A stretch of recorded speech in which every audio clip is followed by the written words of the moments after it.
Hey guys, I thought I'd do a quick update on yesterday's leaky fuel pump. Before I go and order a new fuel pump, I'm just going to double check the fuel hose. I just went down to Super Cheap and bought some new fuel hose and some hose clamps.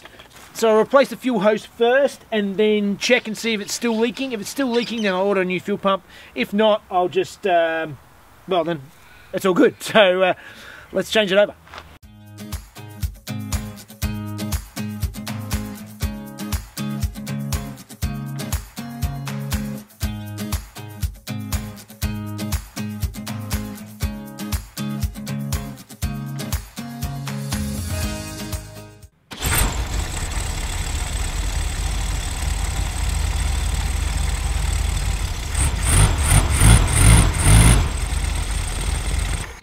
Well, looks like we're still leaking, so that means it's definitely not the fuel line. I'm double checking it here.